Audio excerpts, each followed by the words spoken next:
Queridos irmãos e amigos, eu quero vos cumprimentar com a paz que há em Cristo Jesus, o nosso Senhor. É um grande prazer estar aqui mais uma vez convosco para estudar a Palavra de Deus. Nesta oportunidade, a lição de número 9, que será ministrada no próximo domingo, dia 2 de dezembro de 2018, com o seguinte título: O perigo da indiferença espiritual. Eu sou o pastor Kleber Felizardo, pastor auxiliar aqui em Joinville, Santa Catarina, e tenho a graça de chegar até você para meditar nesse importante tema, o perigo da indiferença espiritual. O texto áureo está em João 15, versículo 14. Vós sereis meus amigos, se fizerdes o que vos mando, disse Jesus. Verdade prática, as palavras dos filhos de Deus devem condizer com aquilo que eles praticam. O embasamento bíblico e teológico da nossa lição está no Santo Evangelho de Mateus, capítulo 21, versículos 28 a 32. Mas que vos parece, disse Jesus, um homem tinha 2 filhos e, dirigindo-se ao primeiro, disse: Filho, vai trabalhar hoje na minha vinha. Ele, porém, respondendo, disse: Não quero. Mas depois, arrependendo-se, foi. E dirigindo-se ao segundo, falou-lhe de igual modo, e respondendo ele, disse: Eu vou, Senhor. E não foi. Qual dos 2 fez a vontade do Pai? Disseram-lhe eles: O primeiro. Disse-lhe Jesus: Em verdade vos digo que os publicanos e meretrizes entram adiante de vós no reino de Deus. Porque João veio a vós no caminho da justiça, e não o crestes. Mas os publicanos e as meretrizes o creram. Vós, porém, vendo isso, nem depois vos arrependestes para crer. Mateus lista esta parábola inédita contida no seu Evangelho, onde o Senhor Jesus está falando aos religiosos, representado pelos escribas e pelos fariseus, aqueles que lidavam com a lei de Moisés e com toda a orquestração do templo ao lado dos saduceus, visto serem eles os responsáveis pela manutenção da ordem religiosa em Jerusalém.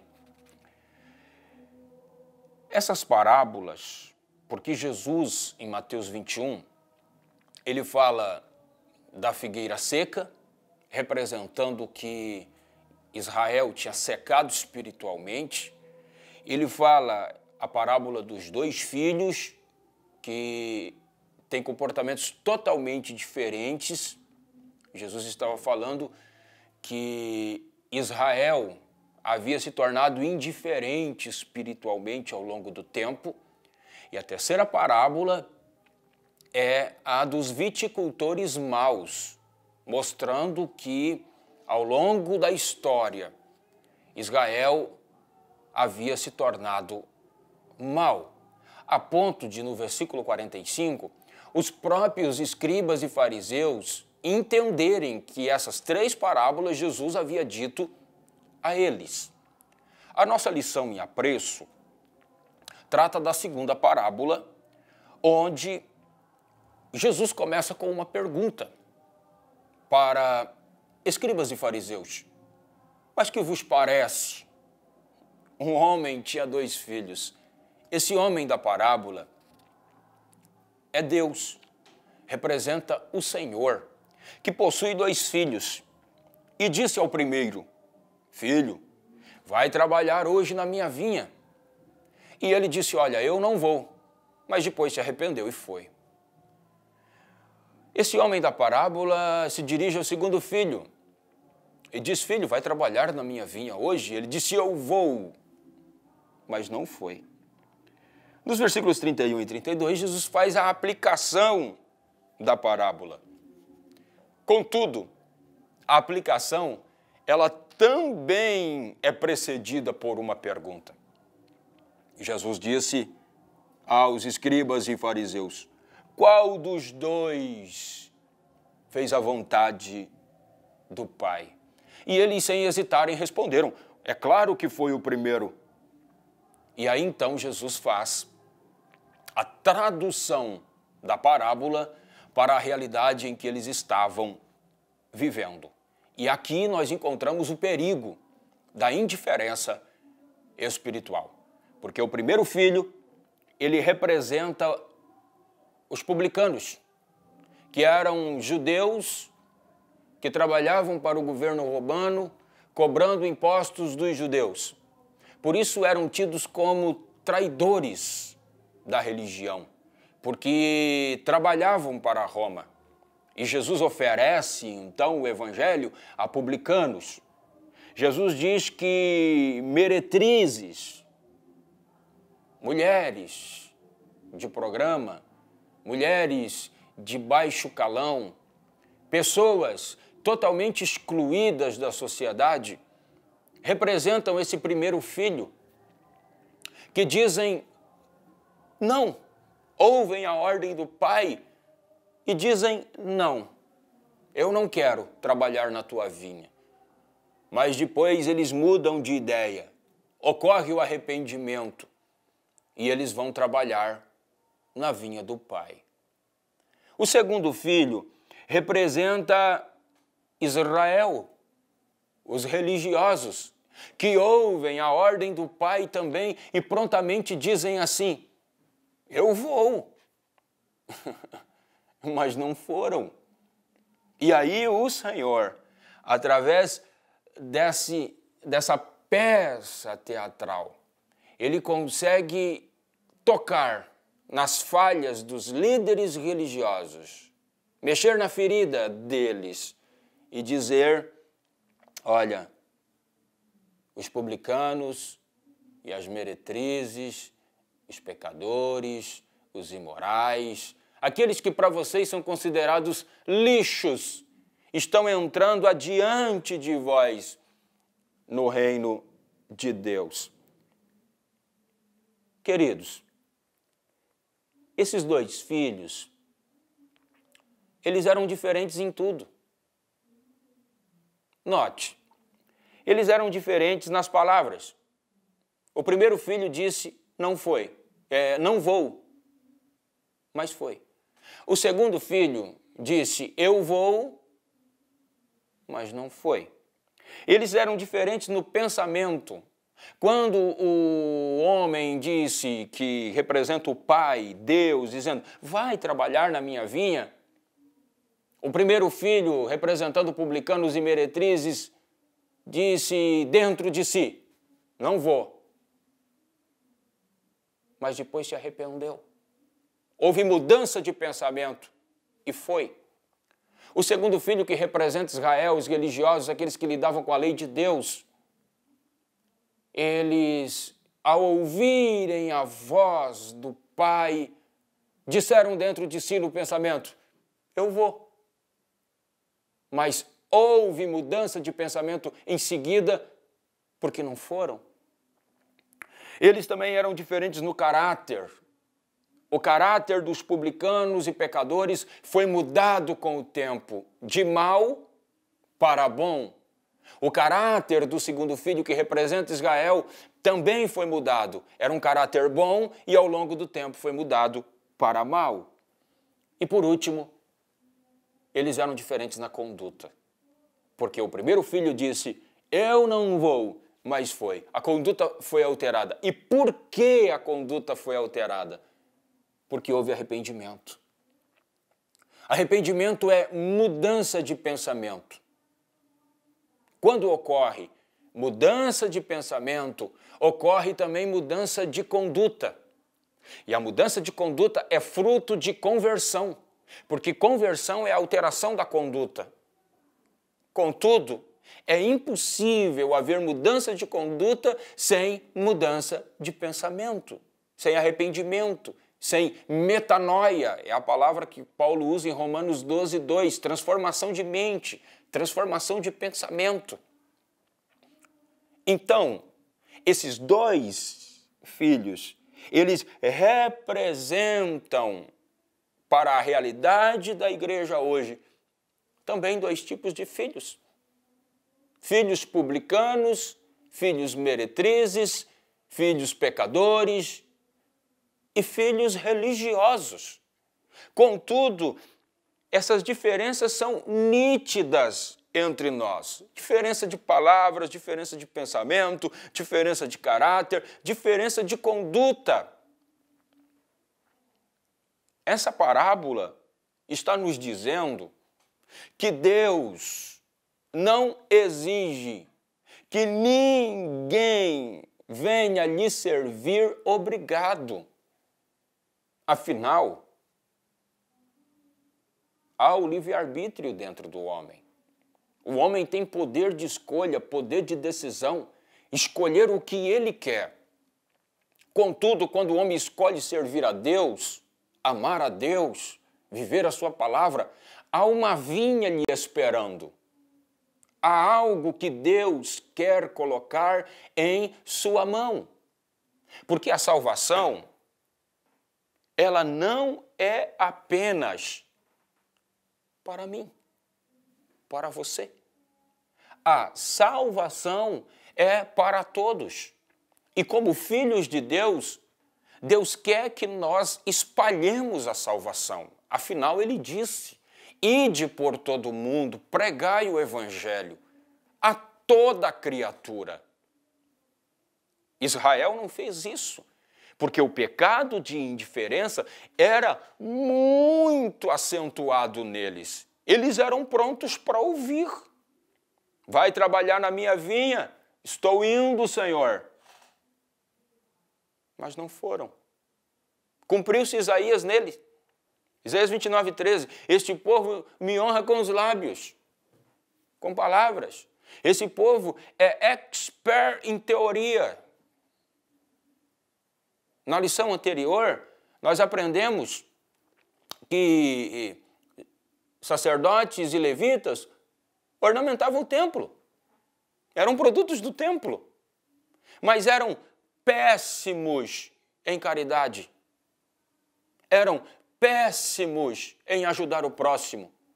Era uma salvação egocêntrica, era uma salvação templária. E outra vez nós encontramos isso nessa parábola.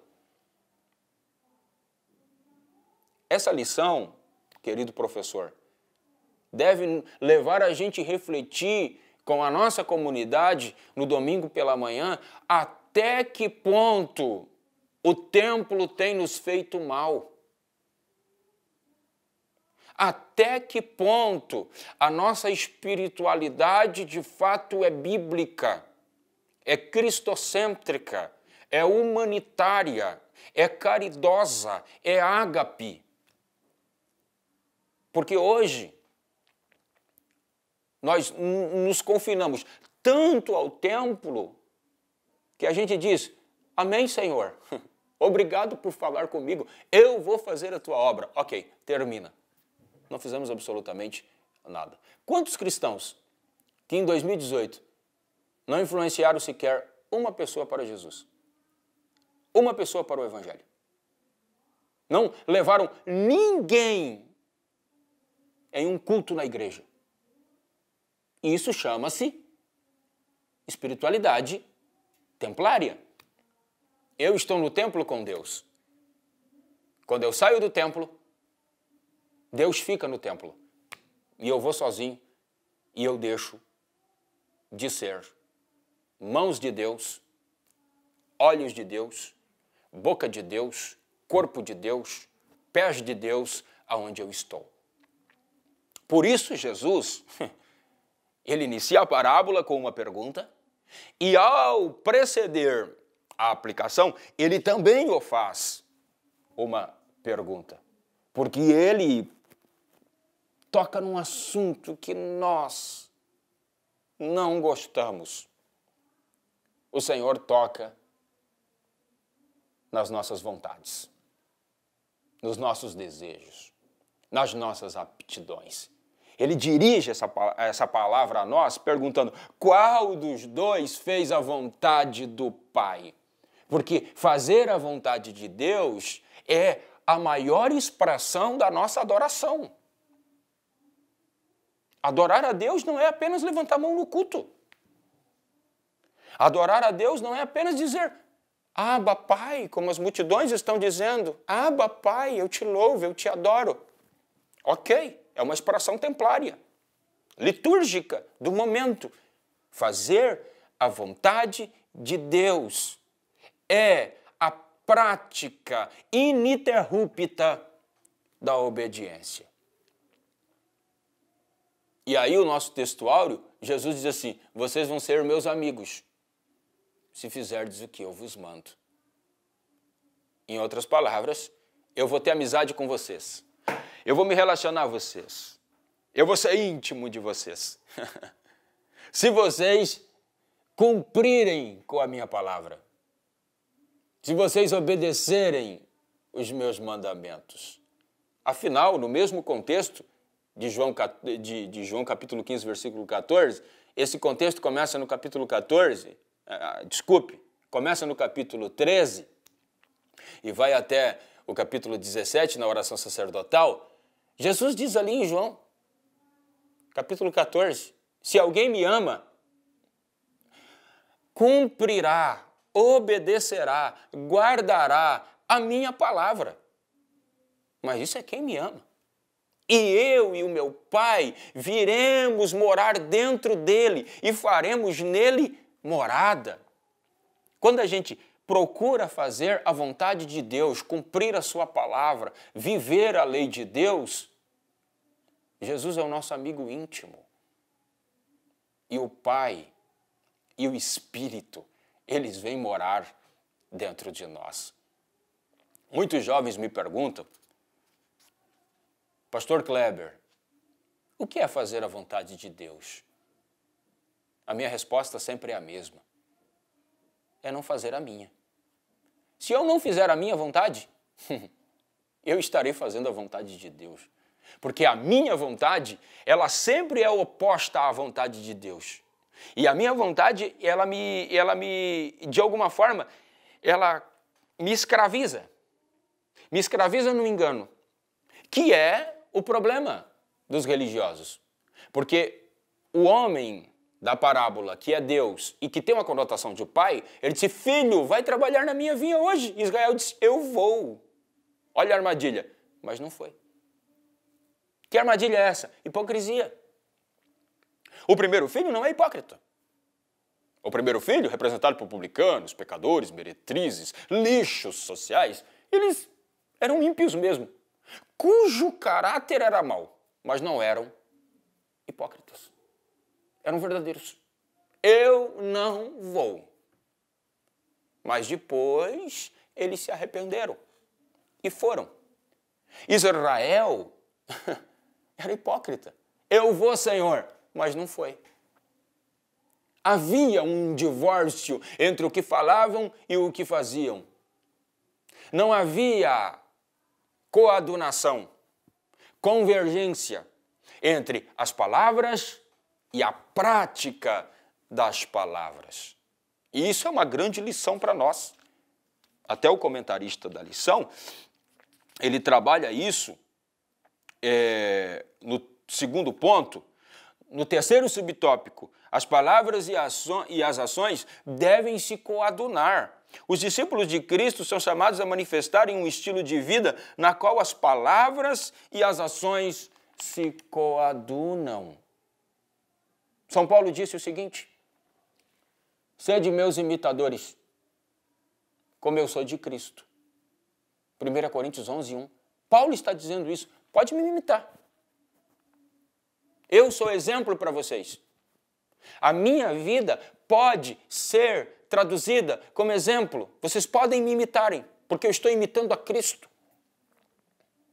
Quando a gente é escravizado por essa armadilha da hipocrisia, nós não podemos em nenhum momento ser exemplos para ninguém.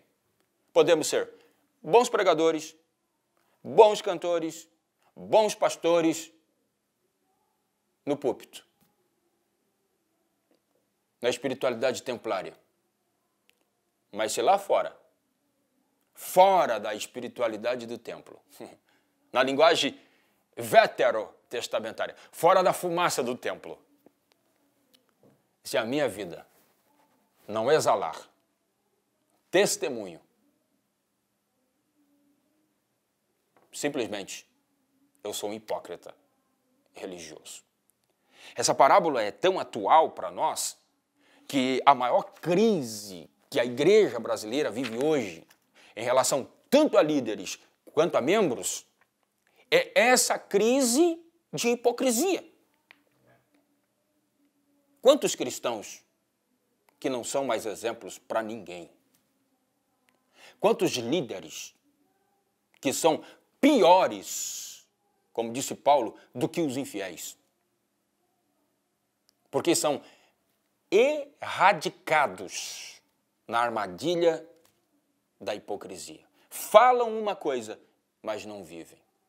Francisco de Assis, no século XV, disse o seguinte: evangelize, evangelize, evangelize. Se for necessário, pregue. Em outras palavras, pregue com o teu testemunho, pregue com o teu olhar, pregue com as tuas ações. Se for necessário, diga que Jesus Cristo é o caminho, Jesus Cristo é a verdade, Jesus Cristo é a vida. Contudo, quando chegarmos a esse ponto de falar, a nossa vida já manifestou isso, que Cristo é o caminho, Cristo é a verdade, Cristo é a vida. Tem um adágio muito antigo, quem sabe alguns dos senhores irão lembrar. Aquilo que tu és, prega muito mais alto do que aquilo que tu falas.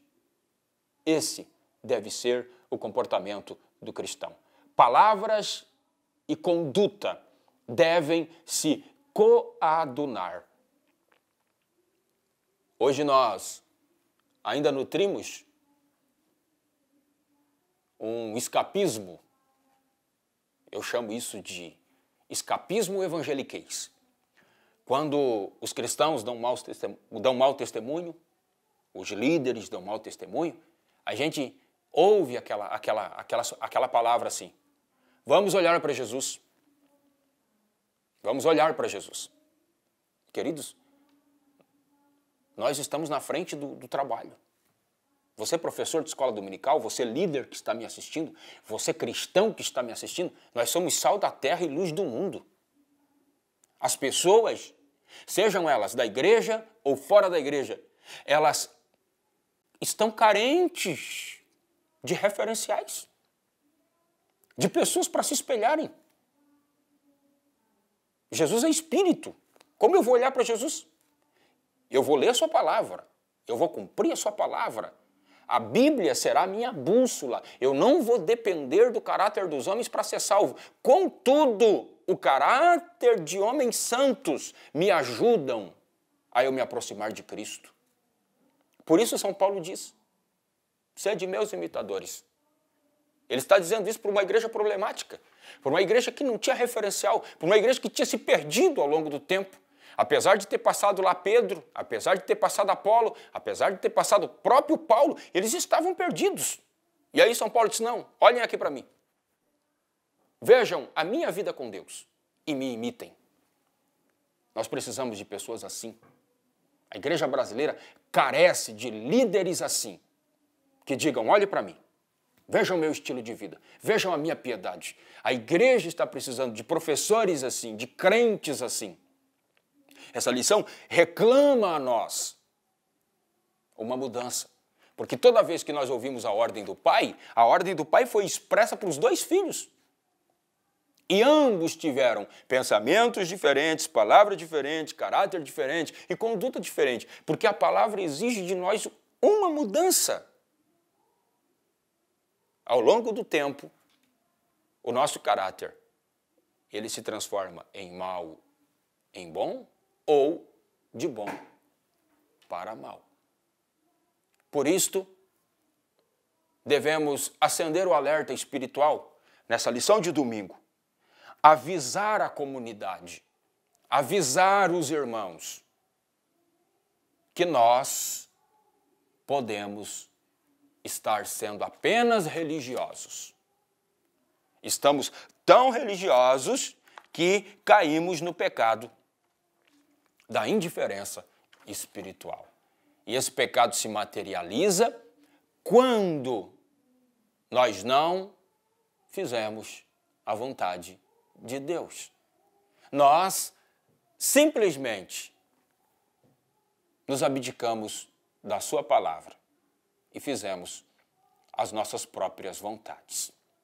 Encerrando a lição, você pode estar se perguntando, Pastor Kleber, quando que publicanos e pecadores se arrependeram? Jesus diz no texto, versículo 32, por quê? Por que de motivo, de razão? João veio a vós no caminho de justiça e não creste, mas os publicanos e as meretrizes o creram. Quando João aparece no deserto e diz, arrependei-vos, porque é chegado o reino dos céus.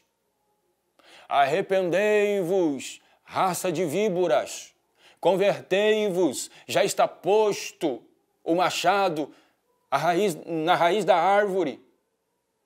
Uma mensagem dura, uma mensagem confrontativa. Quem ouviu a mensagem? Israel, publicanos, pecadores e meretrizes. A voz de João era a voz de Deus. Que coisa linda isto. A voz de João era a voz de Deus no deserto. Publicanos e pecadores, ao ouvir a mensagem de João, disseram assim, não, eu não quero isso. Israel, representado por escribas, fariseus e saduceus, isso é verdade, é isso aí. Mas a conduta dos dois foi diferente. Porque ao saírem dali, publicanos e pecadores se arrependeram. A palavra entrou, produziu mudança de mente. E eles entraram no reino de Deus. Já Israel, representado no segundo filho, fariseu, escriba, saduceu, ao saírem dali, disseram, não, eu não vou aceitar essa mensagem, eu não quero essa mensagem. A mensagem de João ganhou impacto tão grande que a popularidade dos homens entendia que João era um profeta. Até alguns, no capítulo 1 de João, chegaram a perguntar, és tu o Messias? O enviado de Deus? E ele disse, não, eu sou enviado na frente dele, eu sou apenas uma voz que clama no deserto. Sua mensagem foi tão poderosa, seu batismo tinha tanto simbolismo espiritual, que nesse mesmo capítulo 21 de Mateus, Jesus faz uma pergunta aos fariseus,